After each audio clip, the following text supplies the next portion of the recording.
হয়ে যাওয়া এই বিজয়কে ফিরিয়ে নিয়ে জনগণের কাছে উপহার দেওয়ার জন্য সমাজকালে 54 বছর বিজয় যেভাবে গত 15 বছর লড়াই করেছেন, আমি সমস্ত যোদ্ধাদেরকে আজকে বিজয় দিবসের শুভেচ্ছা জানাচ্ছি।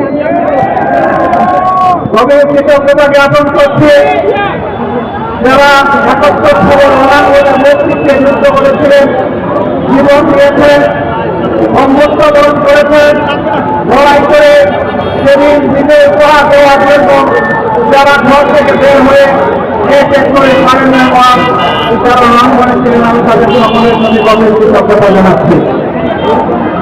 আমরা জাতি হিসাবে কৃতজ্ঞ জাতি, কিন্তু একটা মন বিশেষ করে একটা সুস্থির একটা পরিবার জাতিকে কৃতজ্ঞতা বোধ ভুলিয়ে দিয়েছিল। স্বাধীনতার সমস্ত অনুমান ট্রেনিং হাইজাক করে একটি পরিবারের সম্পত্তিতে পরিণত করা হয়েছিল। বাংলাদেশকে তারা তাদের জমিদারি করে নিয়েছিল, জনগণকে তারা তাদের প্রজা এবং ভাড়াটিয়া বানিয়েছিল, আমাদের সন্তানদের মুখের গ্রাম ছেড়ে দিয়েছিল, নেতাকে আয়ের করে গ্রহণ করে সেনার ভিত্তিক বাংলাদেশে প্রদান করার চেষ্টা করেছিল। সম্মানিত ভাই ও বন্ধুগণ, এরপর বিজয় দিবস আজকে জনগণের মাথায় মাথায় বাংলাদেশ মুক্তিযুদ্ধের এই সবুজ হচ্ছে বাংলাদেশের জমি, মান হচ্ছে আমাদের শরীরের রক্ত, এটা সত্যের চেয়েও দামি। এই রক্ত দেওয়া শুরু করেছিল এই জাতি 47 সালে, তখন থেকে রক্ত দিয়ে 24-এর 5 আগস্ট পর্যন্ত এই রক্ত দেওয়া অব্যাহত হয়েছে। দুঃখের বিষয়, 47-এর পরেও জাতি স্বাধীনতার সুফল ভোগ করতে পারেনি।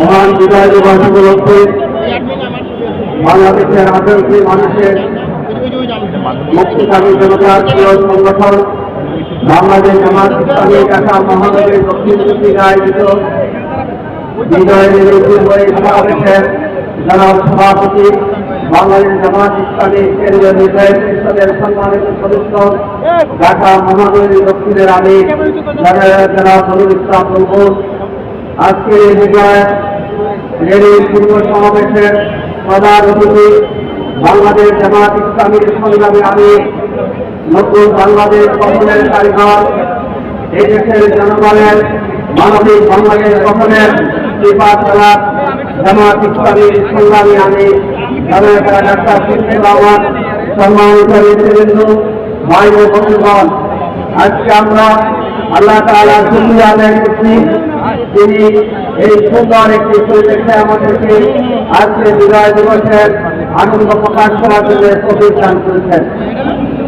এই বিজয় অর্জনের বাংলাদেশের স্বাধীনতা এবং মুক্তিযুদ্ধের সফলতা অর্জনের যারা জীবন দিয়েছেন, যারা প্রাণ হারিয়েছেন, যারা ত্যাগ স্বীকার করেছেন, সকল মুক্তিযোদ্ধা, যুদ্ধহত মুক্তিযোদ্ধা, সকল ব্যক্তি, সকল শ্রেণীর মানুষকে আজকে আমরা শ্রদ্ধার সাথে স্মরণ করছি।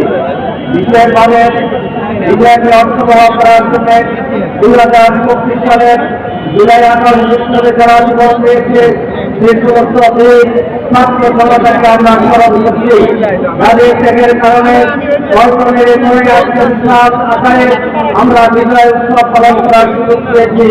আমি আমাদের সফল আদায় করে আলহামদুলিল্লাহ।